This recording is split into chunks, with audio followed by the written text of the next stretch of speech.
Bismillahirrahmanirrahim.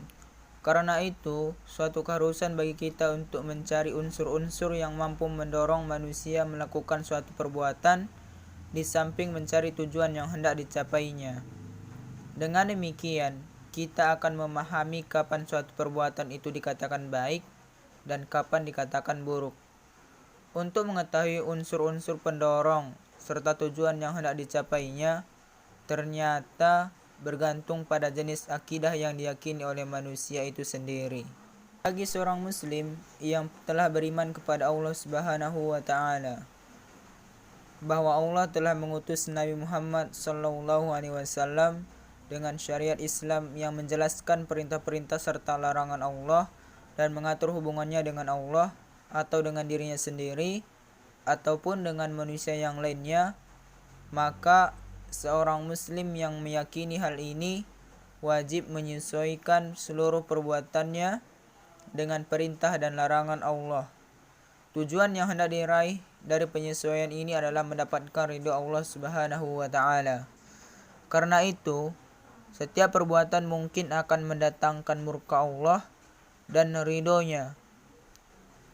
Apabila amal perbuatan tersebut mengundang murka Allah karena menyalahi perintah-perintahnya dan melanggar larangannya, maka amal perbuatan tersebut dikategorikan buruk.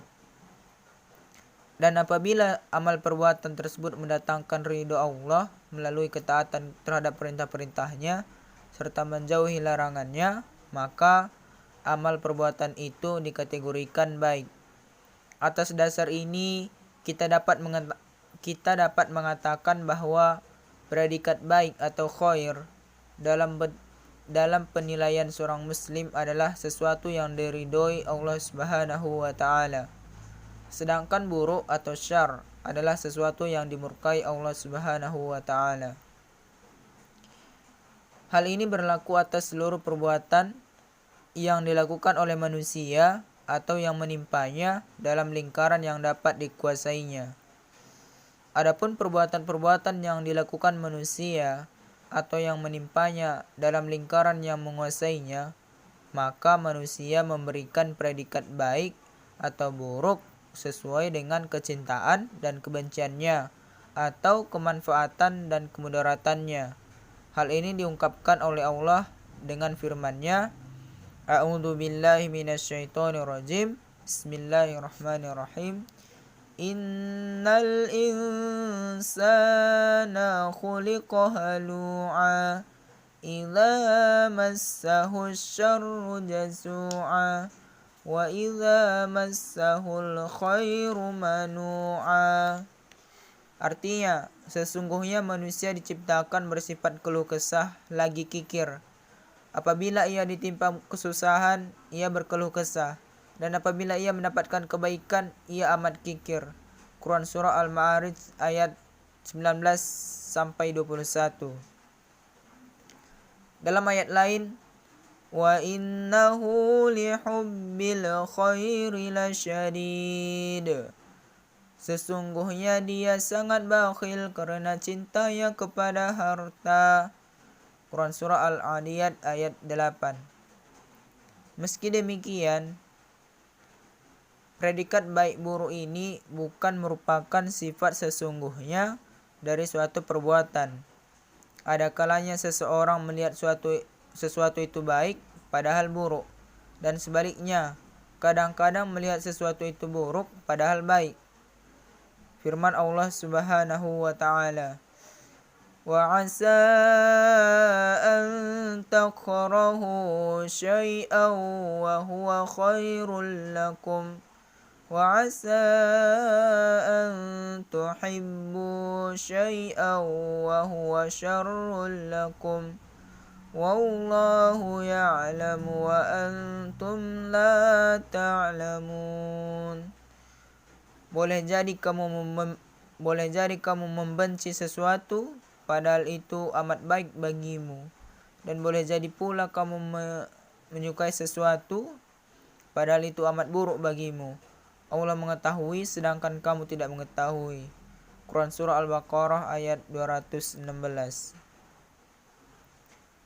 Pandangan yang teliti, mendalam dan cemerlang terhadap perbuatan manusia menunjukkan bahwa perbuatan manusia dilihat dari sisi zatnya tanpa dilihat dari lagi faktor-faktor dan pertimbangan-pertimbangan lain adalah materi belaka. Keberadaannya sebagai materi berarti tidak mempunyai predikat terpuji, hasan atau tercela atau qabih karena zatnya, melainkan didapat dari faktor-faktor luar atau pertimbangan-pertimbangan lain. Pertimbangan lain ini bisa berasal dari akal saja atau syariat saja. Bisa juga berasal dari akal yang dibenarkan syara' atau berasal dari syara' dan akal yang memperkuatnya. Penilaian terpuji atau tercela yang didasarkan pada akal semata jelas merupakan suatu perkara yang batil, sebab pendapat akal memungkinkan terjadinya perbedaan, perselisihan pendapat, dan kontradiksi. Ukuran-ukuran akal yang menentukan terpuji atau tercelanya sesuatu dipengaruhi oleh lingkungan hidupnya, bahkan berbeda-beda di setiap kurun waktu. Apabila ukuran terpuji dan tercela itu diserahkan kepada akal, maka sesuatu yang tercela bagi sekelompok orang mungkin menjadi terpuji bagi yang lain. Bahkan kadang-kadang seseorang yang sama dipandang terpuji pada suatu waktu, tetapi dipandang tercela di lain waktu. Islam sebagai suatu mabda yang universal dan abadi mengharuskan adanya sifat perbuatan sebagai terpuji dan tercela berlaku atas seluruh manusia di setiap zaman. Karena itu, penjelasan suatu perbuatan apakah terpuji atau tercela harus ditentukan oleh kekuatan yang ada di luar akal, yakni berasal dari syara'. Dengan demikian, predikat suatu perbuatan manusia dikatakan terpuji atau tercela datangnya harus dari syara'. Atas dasar inilah perbuatan khianat dikatakan tercela, menepati janji dikatakan terpuji, berbuat fasik adalah tercela, sedangkan bertakwa kepada Allah adalah terpuji, membelot dari daulah Islamiyah adalah tercela, sedangkan meluruskan kesalahan daulah apabila menyimpang adalah terpuji. Semua ini karena syara' telah menjelaskan demikian. Adapun menjadikan syara' sebagai dalil terhadap apa yang telah ditunjuk oleh akal, maka hal ini berarti menjadikan akal sebagai tolak ukur terhadap nilai terpuji dan tercelanya sesuatu, dan hal ini telah kita jelaskan kebatilannya. Menjadikan akal sebagai dalil terhadap sesuatu yang telah ditunjuk oleh syara' berarti menjadikan akal sebagai dalil terhadap hukum syara', padahal hukum syara' dalilnya adalah nas, bukan akal. Fungsi akal dalam hal ini adalah untuk memahami syara', bukan menjadikannya sebagai dalil terhadap hukum syara'.